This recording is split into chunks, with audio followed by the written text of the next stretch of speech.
Our goal was to pilot this program, get some great results, and then be able to share it in hopes of having additional I-to-I chapters come to Nevada.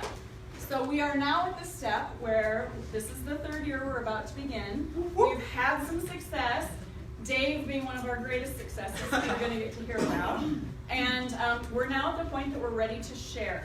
It is our hope that at least one person in this room will be so inspired by this presentation that you'll come and talk to us afterwards and say, how do I go about getting an I-to-I chapter at my school, in my district, at my post-secondary institution, depending on who you are in the room. So I'm going to let Dave introduce himself more than anything, because a lot about what he's here to do today is share his story with you. I'm going to hope Ida doesn't come in here and bust us for fire code. And we're going to realize next year if we do this again that we need to be in one of the big rooms. Yes. So that said, I will turn it over to Dave. Good afternoon, everyone. Thank you so much for coming and supporting my talk today. My name is Dave White. I am an I-to-I diplomat, and I'm here to talk to you about my LD ADH journey to empowerment. So as I said, my name is Dave White Jr. I am a student at the University of Nevada, and I am the founder of our I-to-I chapter for the University of Nevada here in Reno. I am studying general studies with an emphasis in special education and liberal arts. And some of my hobbies include snowboarding, wakeboarding, and hiking. I live in Truckee and Tahoe, so it's very to do all these activities. And I have been diagnosed with an executive processing disorder and ADHD. So let me tell you a little about our program, I-to-I. So pretty much we pair college students who have a diagnosis of a learning difference and or ADHD with middle school students who have a similar diagnosis. We use an art-based curriculum to build the kids' self-esteem, as well as to help them with their metacognitive skills and self-advocacy skills. We help them to value their own unique minds. Each one of us have our own very unique minds, and we're helping these kids discover their own. So which term should we use? Should we use learning disability, learning difference, or LD? These are all the same terms, but today I will primarily be using learning difference and LD. Our CEO and co-founder, Dave Link, in his book, Thinking Differently, states, the label says disabled, but the reality is different. We LD ADHDers just learn differently. So what is an LD? What is a learning difference? An LD can have a negative impact on learning. It may present challenges in speaking, listening, reading, writing, spelling, or computing. Now, having an LD does not mean that you're not smart. LDs are lifelong. It's just like having brown hair or blue eyes. It's a part of you, and you don't grow out of it. So for me, I have an executive processing disorder, which means that I find challenges in writing, I find challenges in reading, I find challenges in math. So ADHD, also known as attention deficit hyperactivity disorder. So ADHD is an attention issue that can affect people of all ages, not just kids, but adults can acquire ADHD as well. People who have ADHD find challenges in concentrating or focusing for long periods of time. Also, people with ADHD find it difficult to control certain behaviors and impulses, and are sometimes overly active or restless. Once again, ADHD, similar to having an LD, is lifelong. It's a part of you. So challenges for me include forgetting appointments and assignments. Like I have to keep a calendar of all my assignments that are due for class, otherwise I just completely forget about everything. So all of our brains work differently. Dyslexia and ADHD have been proven by science. According to Dr. Sally Shaywitz at the Yale School of Medicine, she found that people with dyslexia have brains that function differently. And this is an fMRI brain scan study. And also, according to Dr. F. Xavier Castellanos at the NYU Child Study Center, he found that studies suggest that different brain structure and different dopamine levels affect ADHD. So having ADHD and having an LD, it's all biology. It's just how our brains are. Those who have an LD and or ADHD have to overcome some amazing obstacles. 1 in 5 people have a diagnosis of an LD ADHD. So that means there's at least 5 people in here who have an LD and or ADHD. 19% of students with LDs will drop out of school. That is ridiculous. We need to get that down to 0%. And only 68% of students with LDs will leave high school with a regular diploma. Only 68%. That should be 100%. And 1/2 of students with LDs will face school disciplinary action. I know growing up in middle school and elementary school, I was always being sent to the principal's office for daydreaming or for misbehaving. And at I, we strive to alter these stats. We try to let the kids know that they can go to high school, that they can go to college. So we're trying to empower these kids. So with the obstacles, people with an LD ADHD also find challenges. Students with an LD ADHD find it twice more likely to struggle with social issues, 3 times more likely to struggle academically in high school, and 4 times more likely to struggle with self-confidence. Growing up in elementary school and in middle school and in high school, and today, I'm still struggling with my self-confidence due to my learning difference, due to my ADHD. So dyslexia can lead to some big accomplishments. In the US, we have many CEOs who have a diagnosis of dyslexia.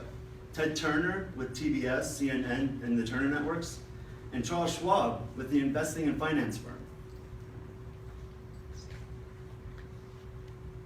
So we also have quite a few celebrities here in the US who have the diagnosis of an LD and ADHD. One of my favorites is will.i.am. My sister and I, we recently went to one of his concerts down in Las Vegas. We were front row center, and I tell you, he was singing to us. And also one of my other favorites is Vince Vaughn. I think his comedy is hilarious. I love all of his movies. So who is your favorite celebrity up here that you see that has a diagnosis of an LD? Whoopi Goldberg. Tom Cruise, Whoopi Goldberg, Tim Tebow. Tim Tebow. Yeah. Yeah, so it's not just us normal people, but celebrities also have diagnoses and have come out with their LD and or ADHD. So at I, we're helping kids with ADHD thrive. And to help them thrive, they need 3 positive ingredients. First, they need a supportive home life. They need that solid base. Second, they need that strong sense of self-confidence. They need to feel good about themselves, that they're powerful with their LD and or ADHD. And finally, they need a strong connection to friends and community. They still need that massive backbone to help them from their friends and from their family, and from their teachers and from their principals, from everyone in their lives. They need these allies. So our CEO, Dave Flink, he recently wrote a book called Thinking Differently. And in it, he writes stories about the 5 main keys to success: self-esteem, self-advocacy skills, metacognitive skills, which is thinking about how you think, accommodations. So for me, I use a smart pen called the LiveScribe pen, which records the lecture of the teacher while I'm writing notes. So that way, when I'm daydreaming and my ADHD goes off track, I can still go back later and listen to my teacher's lecture. And I also use a computer program called Inspiration, which helps me formulate essays and outlines on my laptop. And Dave Flink also talks about allies. So those in the kids' lives that support them. So an example of one of our I art projects is called Finding the Superhero in Each of Us. And the importance of this project is to get the kids thinking about their own mind, how their mind works, what are their strengths, what are their struggles. Oh, whoops, sorry. So we have them brainstorm and write down their unique gifts. So like Superman, or like Popeye, he uses spinach. And we have them write down their struggles. So like Superman, he avoids the kryptonite. All right. So let me tell you a little bit more about myself. what I like to call the Dave White experience. Before I get started, let me take a little sip of water.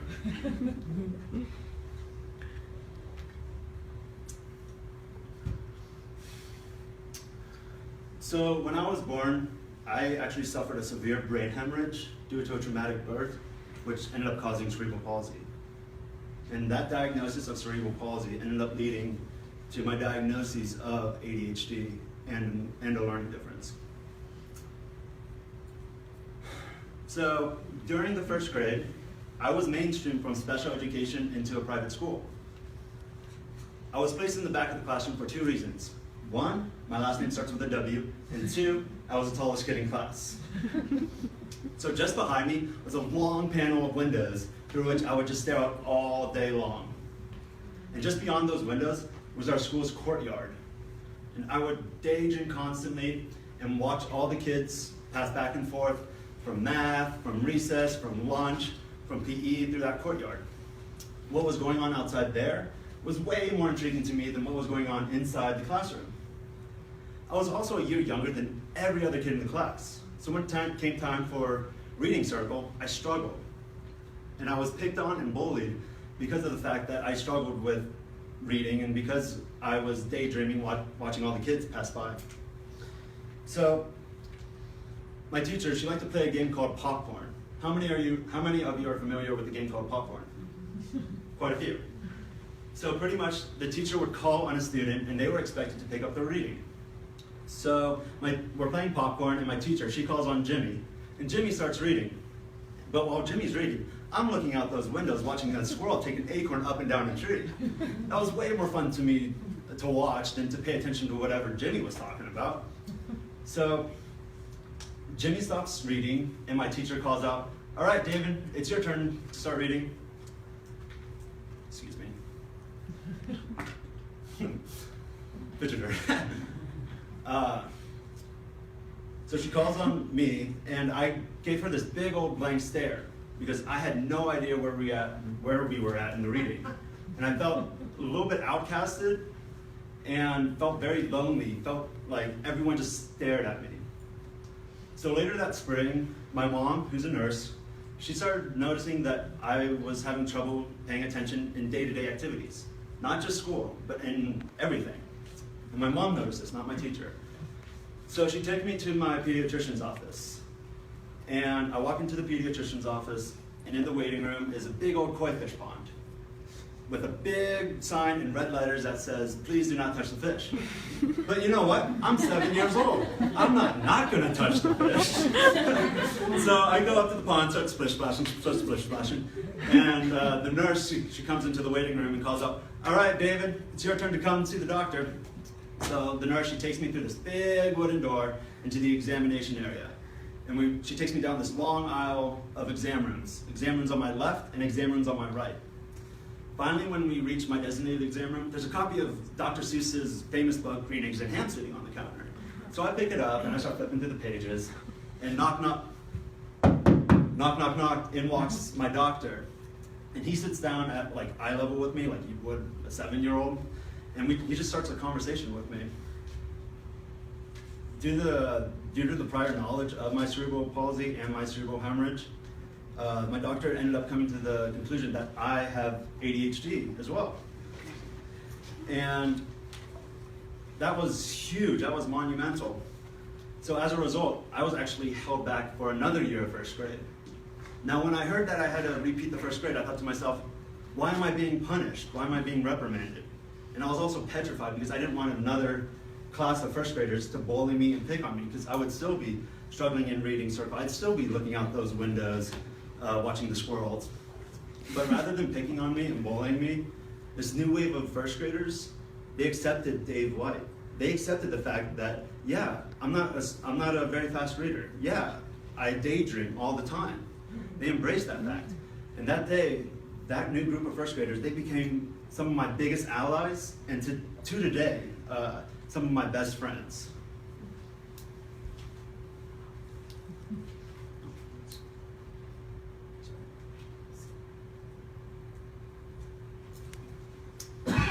So fast forward a few years to the 8th grade. Now, I'm still struggling with my ADHD. I'm still struggling with my attention issues.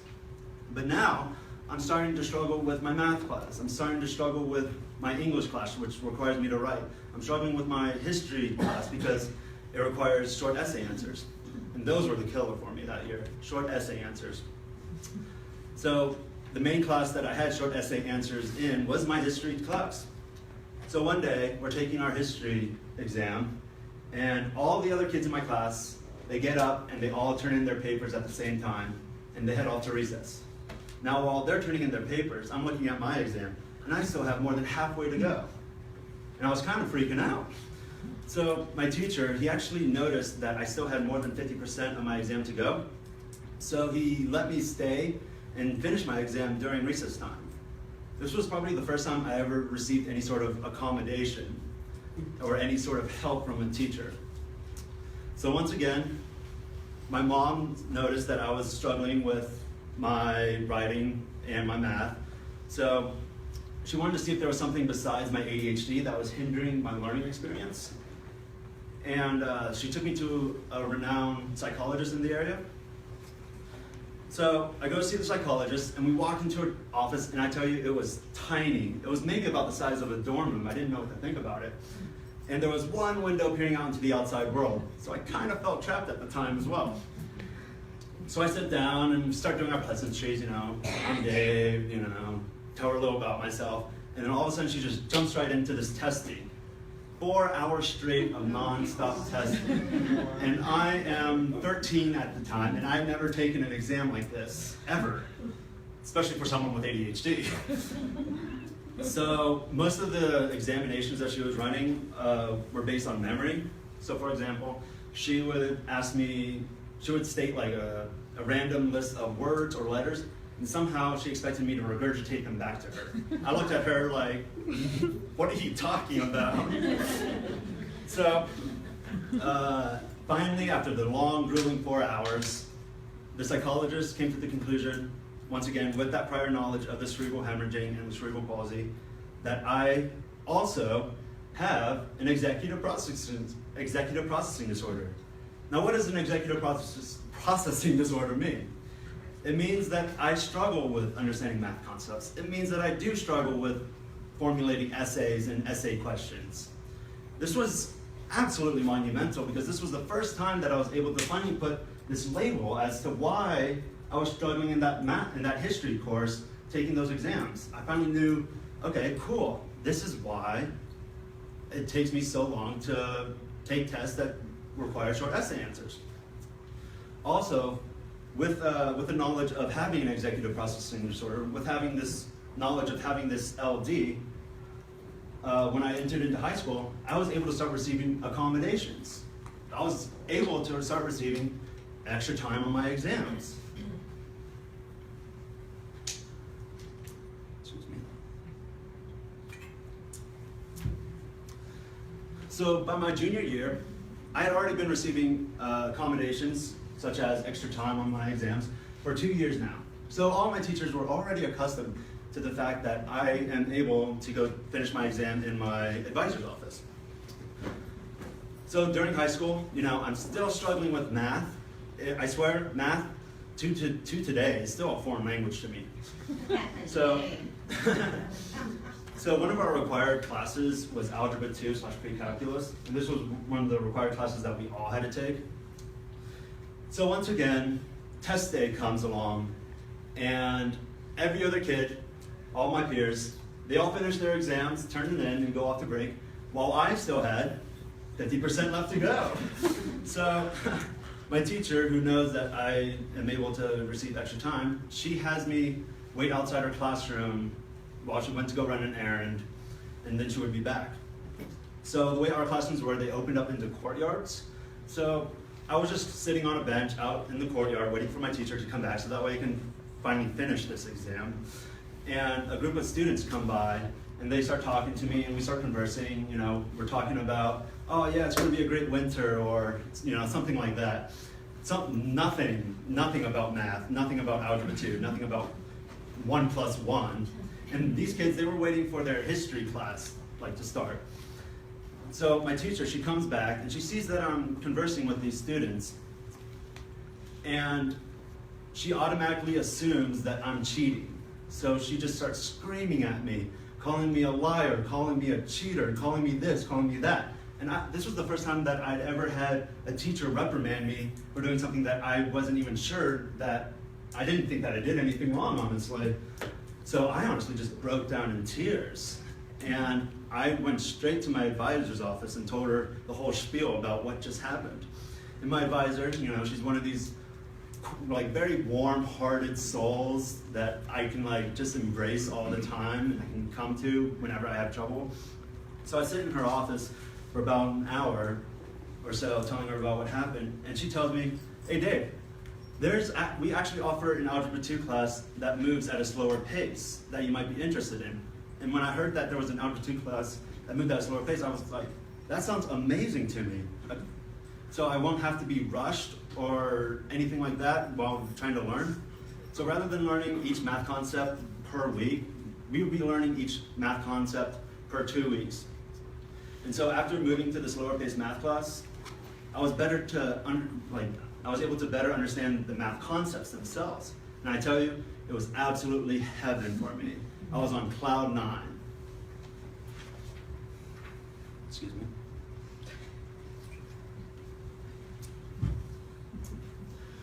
So I ended up graduating from high school with honors. And it was freshman year. So I ended up playing college NCAA lacrosse at Regis University in Denver. And I also had a pair of modified cleats to help me with my cerebral palsy made by Shriners Hospital. So I'm dealing with that. So I meet with my advisor, and under the assumption, due to the prior knowledge that I had graduated from high school with honors and that I had done so well in high school, he didn't take into account that I was using my accommodations in high school as well. But he just assumed that I can handle 5 classes, which at the time was more than a full course load. So being my advisor, I just assumed, all right, he's a college advisor. He knows what he's talking about. Okay, yeah, let's do this. Let's do 5 classes and play lacrosse at the same time. I tell you, halfway through the semester, I started failing. I started failing my classes because 5 classes was way too much. And I ended up dropping down to 4 classes. But you know what? Even at 4 classes, I was still struggling to keep my head above water. Now at this time, I was still taking my exams in the Disability Center. But I was finding that there was a stigma that came to taking my exams in this Disability Center.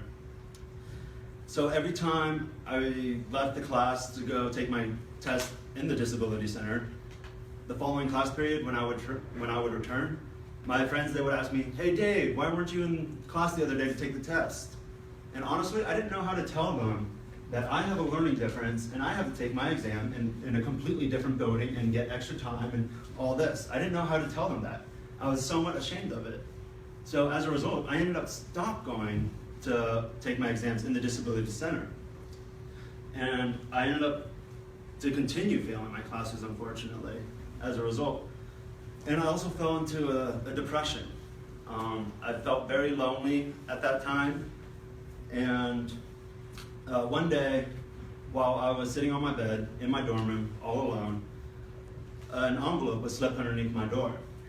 It was addressed to me from the dean. I tell you, my heart stopped right there. I didn't know what I was going to find in that envelope. So I opened up the letter, and she requested that I meet with her the following day. My heart was just, it stopped, but it was racing at the same time because I didn't know what to expect. So the following day, I meet with the dean. I walk into her office, and she's sitting in one of those big black leather swivel chairs behind a big mahogany desk. I sort of felt like I was walking into Dr. Evil's class.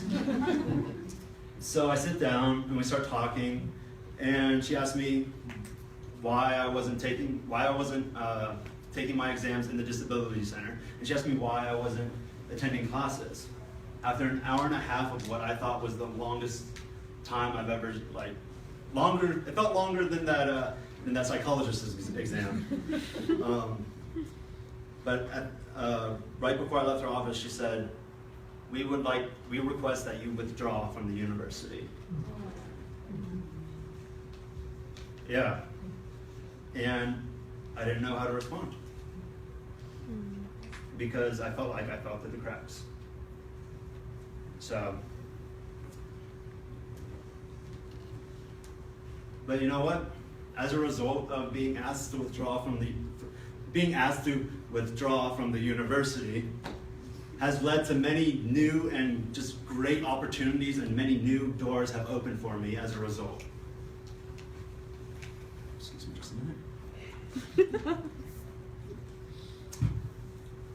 So after being asked to withdraw from Regis University, I ended up taking a gap year just to find myself, and I worked at Squaw Valley, which is one of our ski resorts in Tahoe, and just to find myself, just to center myself. And following that year, I transferred to the University of Nevada here in Reno. And I transferred there because I had applied to the school back in high school, and also it was close to home in Truckee.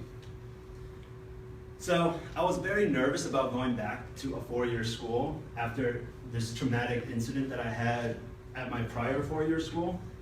And then plus, when I heard that the university had 35 or 25,000 undergrads, like, I was petrified, especially since Regis was only 3,000. So I was just very nervous and petrified of going back to school in general. So one of my classes, one of the first classes that I took was called World Religions, and I took it with Professor Sean Grecker. And the class took place in one of our big lecture halls. There was probably like upwards of 350 students in this one classroom. And that was just mind-boggling to me. And when I walked in, I felt like I was a little tiny star in a galaxy full of planets, like just this little tiny pinpoint. So at the end of the class period, Professor Grecker, he said, if you guys have any questions about the class or about the test, or if you just want to talk about life in general, I hold office hours in the coffee shop in the library. When I heard this, I thought to myself, wait, hold up. A teacher holding office hours in a coffee shop? I thought your office hours were supposed to be held in your office with your desk and your paperwork and all that kind of stuff. I never heard of like a relaxed setting of a coffee shop for having office hours. So I ended up going to his office hours, and we get to we start talking about the course itself, and he tells me that all of his exams are short essay answers. And I tell him, well, I have an executive processing disorder, which makes it very difficult for me to take your exams or your class in general.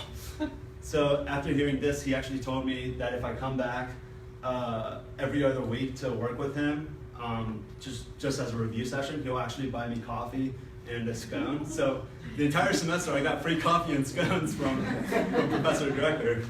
And that semester, Professor Grecker, he actually became a huge ally for me. And from then on out, to today, I have felt very comfortable with being able to approach my teachers, to be able to make allies out of my teachers. And I've also found that the University of Nevada has just been so very welcoming to me compared to some other past experiences. Excuse me.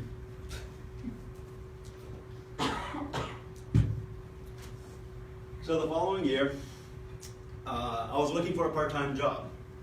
So I went to go see my disability advisor on campus, who is Mary Zabel, who happens to be the director of the Disability Center, to see what she thought about certain jobs, because she knows how I do with working and maintaining school at the same time.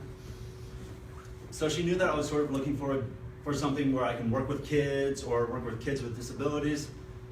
And she told me about this new program called Eye to Eye. And she told me, yeah, you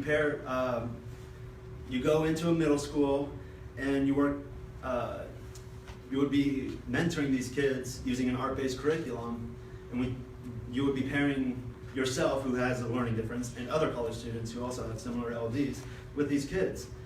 And the idea of pairing a college student who has an LD and or ADHD with a middle school student using an art-based curriculum sounded amazing to me. Like, how do I sign up? Where's the sign-up sheet? So she gave me the contact number to the national coordinator at the time. And I contacted the national coordinator, and she told me that she would be on campus the following week. Okay, that sounds great. I'll meet you. She said that she was holding like a training session. So I show up to the training session, and I'm the only person in this room. There's no one else, no 1 in 5, no one else. So at the end of her talk, at the end of her presentation, she asked, "Would you be interested in becoming the chapter leader for the University of Nevada?" I was like, "Yeah, that sounds great." And then she came back with, "But there's one catch. We'd have to fly you out to Brown University in Rhode Island so that way we can train you." I thought, what? You're going to fly me out to Brown University? Oh my God, yeah, that sounds awesome. So I flew out to Brown University, where we have our annual organizing institute. And we hold it at Brown University because our CEO, Dave Flink, he attended school at Brown University. So I show up to Brown, and there's about 150 chapter leaders from across the country who all have some sort of LD and or ADHD. This was amazing to me because we got to learn so much about what an LD is, what ADHD is, and we got to finally discover our own selves. So we sat through different lectures, and we had some awesome guest speakers. The keynote speaker, LaDerrick Horn, he's actually on our board at Eye to Eye, so he always comes to our organizing institute to give his pep talks. And this was really the first time that I realized that I was not the only college student in America who has an LD and or ADHD. There's a whole mess of us. We're a mess to be reckoned with. So at the end of the OI, at the end of the Organizing Institute, they have all the chapter leaders, all of us join together on Brown's University squad for a group photo. I later found out that this photo would be on a few billboards in Times Square. And that was just, I didn't even know what to think about that. My face would be on a few billboards in Times Square with all these other different thinkers and people who have ADHD. So yeah, we took this group photo, and they had us start chanting. They had us start chanting, "LD, proud to be, LD, proud to be, LD, proud." And this wave of family and connectedness to this group of people just washed over me. My heart started racing. I don't know, maybe a tear rolled down my cheek with pride in having an LD and or ADHD. And being involved with Eye to Eye has really opened up my eyes to my own LD and my ADHD.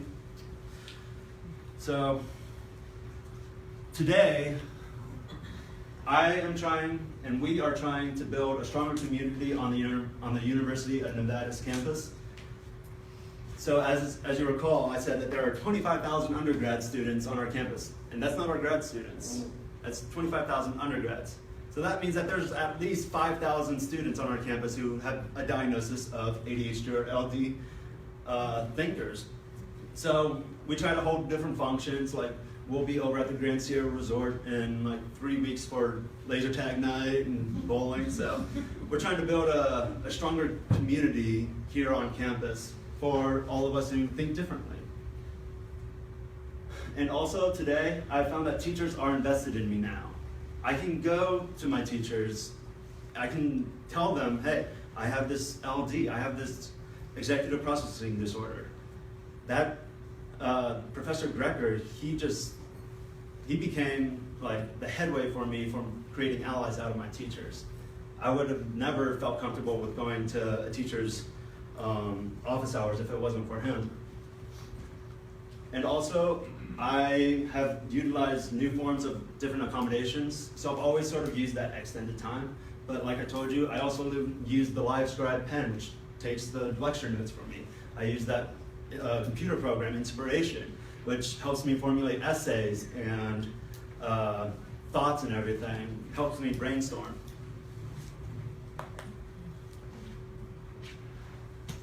Also, so my emphasis is in special education. So it's taken me a while, but I finally did find my passion in special education and liberal arts. And one of our required classes for special education was children's literature class. And I took this, I love her. yeah? I took her class too. So I took this, I took an Intro to Children's Lit class with Dr. Salas, fall of 2014. And she was great. The entire course was all about children's literature, so she would bring in actual copies of different genres of children's books that we can actually flip through and look through, so that way we can learn about children's literature truly. And for our final project, she had us come up with our own children's book. She had us write our own children's book and or illustrate. And Dr. Salas and that class, and especially that final project, actually inspired me to write my own children's book. So that Christmas break, I started writing and rewriting, editing and re-editing, illustrating and re-illustrating. And after a year and a half of that, my first ever children's book was published last November. So,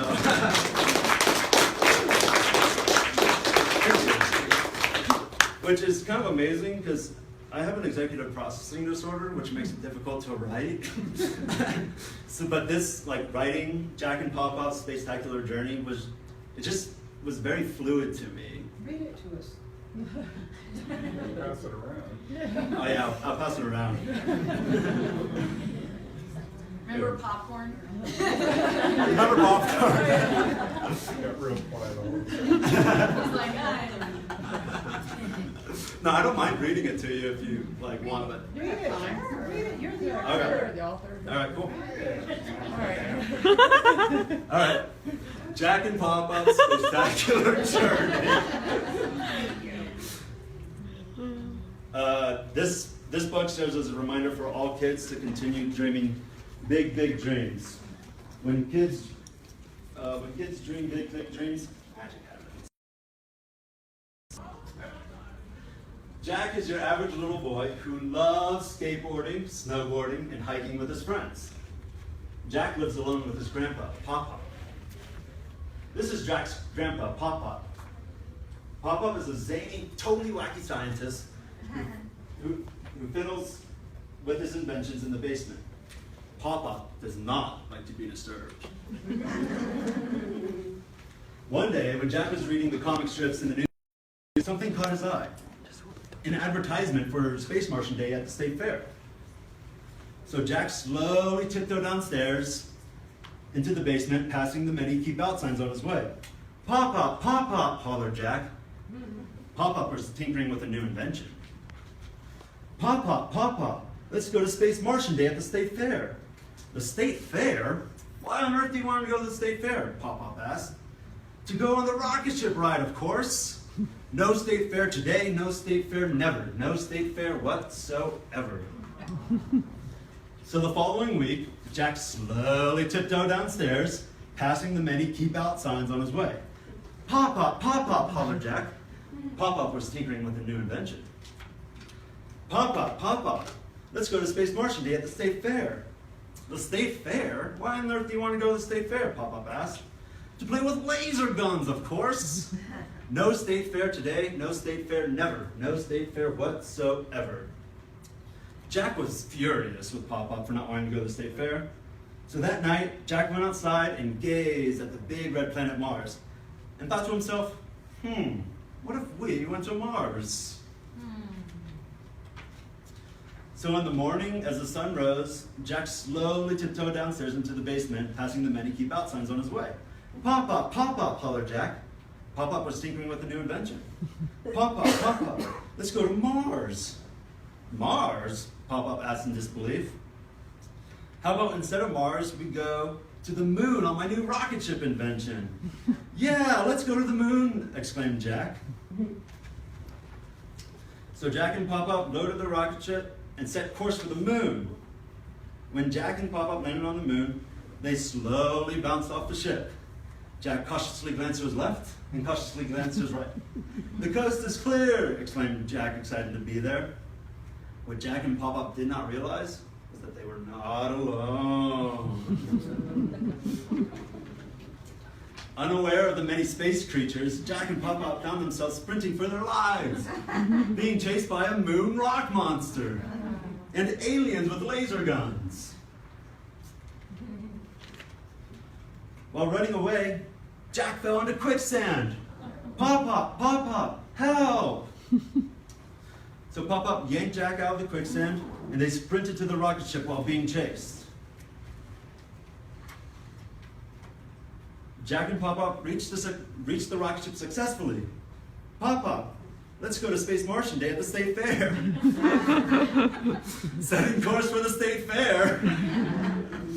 Jack and Pop-Up landed in the middle of the State Fair, making a grand entrance. Thanks for bringing me to Space Martian Day at the State Fair, Pop-Up. Jack, I think we should go to Mars for our next adventure. I think so too, Pop-Up. I love you.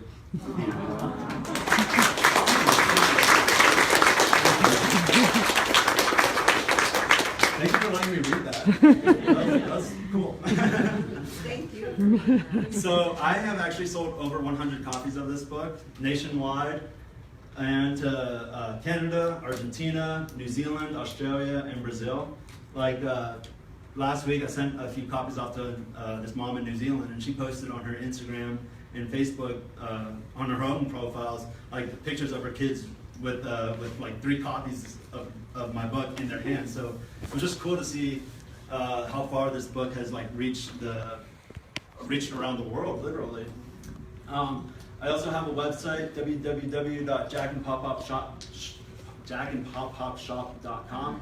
And if you're on any social media, hashtag I Dream Big Big Dreams, / @JackandPopUp, so that's like Facebook, Instagram, Twitter. I also have business cards with me and a few copies of the book as well. But I wanted to point out, I did an interview at NPR back in, when was that, February? And my mom was also in that interview, as well as Dr. Salas. So it was pretty cool to bring in the teacher who inspired me to write this book and on this big interview. Awesome.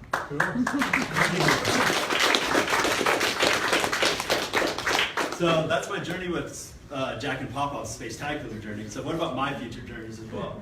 So I'd like to possibly continue writing children's books. Like after writing Jack and Pop-Up's Spectacular journey, like something sparked in me. Like it was amazing to have that, like I felt like I was channeling my 8-year-old self, honestly, when I was writing the book. And I enjoyed doing all the illustrations and coming up with the story itself. So I would like to continue writing children's books, but I want to incorporate a new character into the story itself with possibly with cerebral palsy. So I want to break into that genre of kids with showing of a character with disabilities, so that way we can show our kids that express to children that there are kids out there who walk differently, who think differently, So I'd like to do that. I'd also one day become I'm graduating this year, so I'd like to become a national program leader for Eye to Eye next year. And I'll be based out of San Francisco and looking over the west coast of schools. And eventually I'd like to open up my own nonprofit to help kids with disabilities. I've always found this passion of working with kids who have either physical or intellectual disabilities. And this is the pathway right here that I've wanted to take since I was in high school. So in order to get where I am today, I've had quite a few tools for success. So to get from that kid in first grade who was staring out those windows, watching the kids pass back and forth through the courtyard and watching the squirrels, to where I am today, standing in front of you, I have had to use accommodations. I've used extended time. I've used my LiveScribe pen. I've used my inspiration. These accommodations have helped me succeed in school. And I've also used allies. My mom and my sister, who are with us today, they are my 2 biggest allies. But I've also found allies in my friends from that first grade class, and one of my best friends, she actually just got married from that first grade class. And I've also found allies in my teachers. This group of allies, they have helped me succeed in life and in school. So I've told you my story, which, thank you by the way for letting me tell you my story. But each one of you have your own story, whether you have an LD and or ADHD or not. Each one of you has your own story of challenges, of challenges in school or in life or in strengths. You've overcome whatever it is you've overcome. So right now in America, we're at this nudgement of creating a community of different thinkers, of the LD and ADHD community. We're at this nudgement. What we're trying to do is make it into a movement. So Dave Flink, our CEO, in his book, Thinking Differently, he writes, if we don't speak up now, a population of different thinkers, a generation in front of us, will be at risk. And if we do, we can reshape the world for the better. So thank you for your time today. I really appreciate you all coming to listen to me speak. If you guys want more information on Eye to Eye, you can go to www.eyetoeynational.org.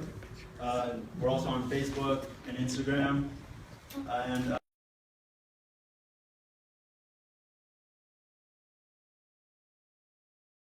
Mark Hinson with the Department of Education. Or me, Jennifer Campbell. Or Jen afterwards.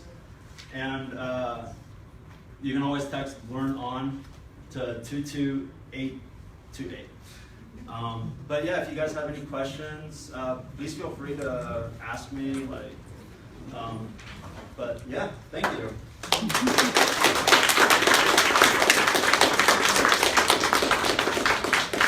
anybody have any specific questions for Dave first? Yeah. Yeah. What kind of art projects are you doing? So each one of our art projects is geared actually to help the kids with those 5 key elements. So one of our projects is we have the kids think about what kind of invention they can use to help them in school.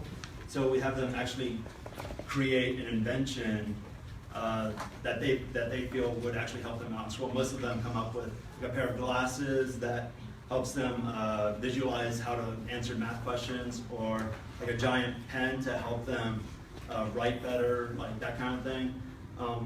But yeah, each one of these art projects has a purpose, and we always have the kids, whatever that purpose is, we have the kids brainstorm beforehand, so that way they're thinking about, hey, this is what I struggle with in school, and this is what I succeed in, what I do well at. So what do you do with them after you finish with them?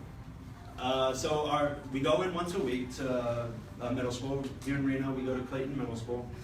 And we go in once a week for 1 hour a day. And after that 1 hour session, their parents sign them out and go home. Why aren't you in all of those? Exactly. Yes. Well, that's why I guess I'm here today, is so that way. So there's some cost involved. Oh, there is.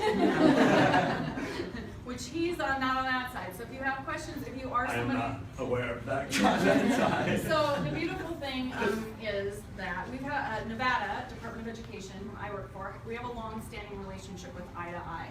So 3 weeks from now, we will have our 10th annual Nevada Student Leadership Transition Summit, which is an event where we bring about 200 teams, about 30 teams, about 200 people from across the state of Nevada together. These are teams of predominantly high school students with disabilities. We have a few middle school students who attend, and then there are adult allies who are typically teachers, administrators, counselors, and that's from every district across the state, minus Esmeralda, because they don't have high school, but they're invited. And that event is all about Nevada's effort to do grassroots effort to create mentors and a group of student leaders within our own state. Sort of like Eye to Eye, the #1 goal for those students who attend is to become leaders in their own lives with support of the adult allies in their lives. The bigger goal of that work is, as part of the event, they write transition action plans to address needs or barriers that they see back at their schools. And that team of youth leaders and their adult allies goes back to their schools and in their districts, and they spread community, help kids understand they're not the only ones. You know, it took Dave until he went to his second university to really learn that he wasn't the only student at college that had these struggles. And once he found that community, it really empowered him, is what it sounds like you're saying. That's So exactly. what we're trying to do with that event and a lot of the other work we're doing at the department, including this event, is we're really trying to start talking about transition in elementary school and middle school, so that by the time students get to high school, they already have the community that Dave didn't find until later in life. So our goal is, if we build that community and they have that support and students can become advocates for themselves, that as they make the transition from middle school to high school, and then high school into whatever they choose to do in the post-secondary world, that they have the voice and the skills to be successful no matter where it is that they go. So as one of the many projects that the Nevada Department of Education supports, we currently are the sole funder of the Eye to Eye chapter at the University of Nevada. So what that means is I work through my office with Eye to Eye because they were really highly motivated to get into Nevada because of our long-standing history working with their organization. We got a drastically discounted rate. And so because we were really highly motivated to get a chapter into the state, and we felt like if we could do that and we could begin to have leaders like Dave, what Dave didn't tell you is that a whole lot of people go to Organizing Institute. Not a whole lot of the people who go to Organizing Institute are asked to become what Dave is, which is called a Think Different diplomat. So I'm going to have you tell them, before I go on about the money and that side of it, tell them about what it means to be a Think Different diplomat. So, to be a Think Different diplomat, we had to go through a rigorous selection process, actually. Not everyone who applies becomes a Think Different diplomat, because I actually recently found that out when a whole bunch of my friends who decided to apply this year for a diplomat program, they all got turned away. So it takes a special, unique individual to become a Think Different diplomat. But it's a subset of Eye to Eye, and we pretty much, like I did today, we go around to different schools, to different events, telling a mix between Eye to Eye and our story. And we go through a rigorous training in New York City. That's where our headquarters, our national headquarters is. So we go through a 3-day training from like 9 a.m. all the way until like 6 p.m. working on our presentations. So, but yeah, it's a great program to be part of, and I treasure the fact that I was selected to represent Eye to Eye and to be able to share my story with all of you. And I really appreciate you all coming out today to listen to my story. It's really nice to see all of you. So, And thank to you. stand and sit on the floor for an hour. Yeah, plus. exactly. Before we leave, we are taking a group photo, because this cannot go like undocumented that you guys hung in. There's a fire and stood alarm and right sat. there. Right. It's okay, I have the exit right here, so if there was any trouble. So back to kind of the logistics piece. If you heard about this program today, so this is the typical Eye to Eye chapter. It takes post-secondary institution. So depending on if you live in northern Nevada, southern Nevada, or in one of our rural areas, we have post-secondary institutions across the state. So if you are somebody at a post-secondary institution, you can come and talk to me about how to get a chapter going. If you are somebody who works in a school district and see a need for this, Eye to Eye has another program that they're doing where high school students are mentoring elementary school students. We have not yet piloted that here in Nevada. So if that sounds really interesting to you, if you're a high school or an elementary school person. I know we have high schools. We just gained like 5 new high schools this past year. And so we have high schools all the way up, like, I think we're in Colorado. Yeah, Actually, that's the only state that I know of I right know. now. I was like, who else? Who I else? couldn't think of anyone else. Yeah, but- breaking news. Breaking news, Colorado. Next to that. But as you can imagine, it looks a little bit different when you're training high school students to work with elementary school students. You know, college students are adults, and so there's a different, so they're really trying to make sure that they get it up and running and have a really good pilot of it before they spread that work, but it's in the works, and because of our great relationship with Eye to Eye, I think that Nevada might be the second state that they would be willing to work with. So if you're, yay! And largely in part also to who Dave is as a human being, and the fact that he took this chapter and has just run with it. So if we had not found Dave for the program, who knows if it even would still be here 3 years in. Actually, So, what- right, that's what I'm saying. Like, I'm telling you. It is what it is because of Dave. So if you're interested, the way the department is going to move with this is, it was never our intent to be the sole funder of a program moving forward. So we have Washoe County School District as our district partner. Dave mentioned they mentor the students at Clayton Middle School, and then the University of Nevada, Reno is our other partner. So we're in a position where if other people show interest and we're going to open more chapters across the state, we're going to redo the funding. So if you are a district person, what we would be looking for would be to have a district bring some of the funds and the department to bring some of the funds.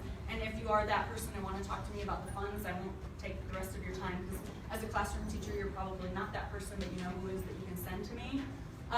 But let's just say that there are lots of monies that come through the State Department down to districts, and it certainly would not have to be currently existing funds. I think there are ways that if an eye-to-eye program was something that you wanted to start in a district, then you could utilize state funds to do so. So again, I'm not going to bore everybody with those details if you're not that funding level person, but the impact on the students is amazing. As part of the end of their year last year, Dave and team took this middle school students up to the University of Nevada. So talk about, he didn't even know that there were other students that had LD and ADHD until he got to college. These are middle school students who have spent a year having mentorship directly from university students who are them in a few years, right? And then got to go and spend time on a 4-year university campus learning about what it looks like to access services there. Just to physically, a lot of our kids have never stepped foot on a 4-year university. How are you ever going to dream that dream if you can't even envision what that would look like? So the impacts of the program go so far beyond just what happens in those rooms and with the art that we could go on and we're going to run out of time. But if you want more information, Dave can tell you kind of from the chapter leader side what it would take and what you would look for in a chapter leader. I could really tell you, we tried it the first year at one middle school and it was not a successful placement, so instead of ending the program, we moved which middle school we were at, and it made all the difference in the world. So we also have a pretty good understanding of when we're looking for schools to work with. One of the things that really makes a difference is if you have administrative support and what that looks like. And then if you have a special ed teacher or somebody else that's going to really take ownership of the program on campus. So you need a rock star, at least one, if not more, at the post-secondary level. And then you need some rock stars at that middle school level as well, is what we have found. And if you can get that and you get a team that works together, the possibilities are kind of limitless, I would say. Yes. Dream big, make dreams. Does anybody else have any questions before we do fun house? Have you said any of your lipstick? Yeah, mine's $20. Yeah. I also have business cards because I also sell. If you notice, Jack wears a tie-dye headband, so I sell headbands, T-shirts with Jack and Pop Up on them. All tie-dyed. Kind of a signature look. It is my signature look. I do rock the tie-dye. I also highly encourage you to go to the Eye to Eye website to really read more Yes. about the programs, what the mentoring looks like. You can sign up for their newsletter, which I highly recommend you get. Like when Dave was, and they're on Facebook, Eye to Eye is, all the social media stuff.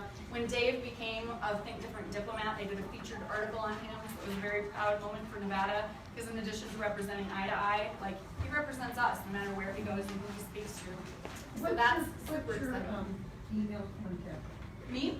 It's so J like Jennifer, S like Sue, and then my last name Kane, Kane, and then the end is the same as Mark's. It's at doe.nv.gov. Mark's is on the slide because he's the head person for this event, but I'm the one who actually does everything related to Eye to Eye. So you're probably going to be better off to do the JSKANE and then the rest of that email, because if you send it to Mark, he's just going to forward it to me, which is fine. Our offices are next door to each other, so. Okay, so fun housekeeping things, and then we'll thank Dave once more. If you didn't already get signed because you came in after I was doing it at the beginning, I will be right here and be happy to do that. I seriously ask you to please take the time to fill this out. Please mention that this was such a popular session that there was sitting and standing room only.